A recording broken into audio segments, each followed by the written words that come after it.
Welcome to the third video. In the previous two videos we spoke a little about ISO and aperture, and we've mentioned how cameras work, and we've talked that there are two important hardware in the process of taking a picture. But actually, there's a third one. There's a third secret that only people who made it this far to this video can know about. Are you ready? It's shutter speed, it's the title of the video. So what is shutter speed? Okay, you know how the light goes in through the lens and then into the camera sensor to record the image? Well, the amount of time that we allow that to happen is called shutter speed. I have a camera around right here. Okay, so let's say that this is the camera that we are taking the picture with, and we have everything ready. Now all we have to do is just point the camera to the subject that we want to shoot and then release the shutter. Let the light go in, record the image, it's recorded, close the shutter once again. And the amount of time that we allowed the light to go in is called shutter speed. So basically shutter speed is time, and usually it's measured by seconds. Yeah, finally a unit that we all know, right? Yeah, kinda. Now if you have a mobile phone and you wanted to take a picture, all you have to do is just raise up your mobile phone, check that's it. I just took a picture. And that was really fast, right? Like, where's all that time that we talked about?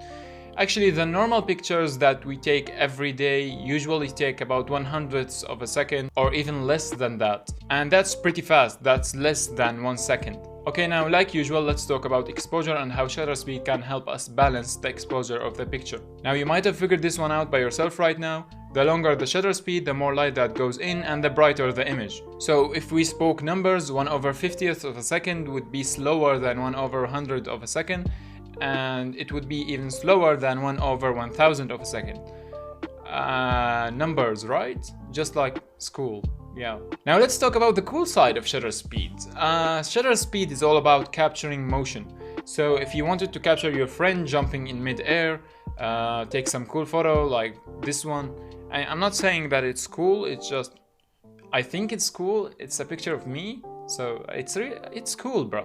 It's cool. So all you have to do to capture a picture like this one is to go with a fast shutter speed.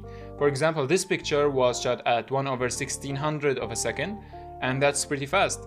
So try this out at your home right now. If you have your mobile phone, use Lightroom or use Pro mode and just play with the shutter speed and capture someone jumping.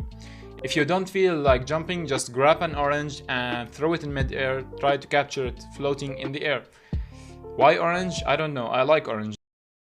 Okay, remember these two photos? Yes, we are finally gonna talk about how we can capture photos like these. Okay, so the shutter speed on this photo was 1 or 2 seconds, I can't remember exactly, but it was enough time so that the car tail light would go from the beginning of the frame until the middle of the frame, and to perform that kind of red curvy light that we see going like kind of.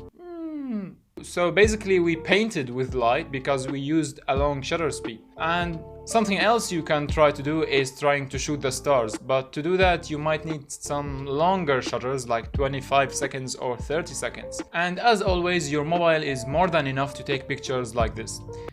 I once literally used a rock to steady my phone, and I used my earphones to capture the picture.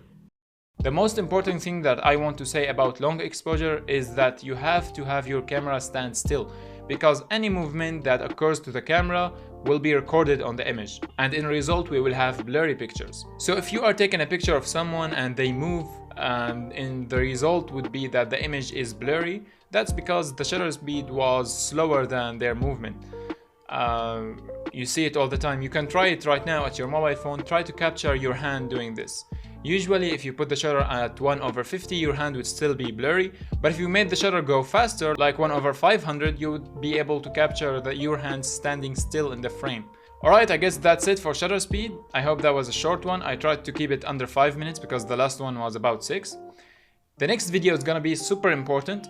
The next video we're gonna put all of this in one video. We're gonna talk about ISO, shutter and aperture and how we can put them all in one harmony so that we can capture a well-exposed picture. So in the future, if you kind of forgot all of those three, all you have to do is watch the next video. And don't forget to drop all your questions down below about ISO, aperture, shutter speed, how to take a basic picture. just put all the questions that you have down and I will answer them in the next video.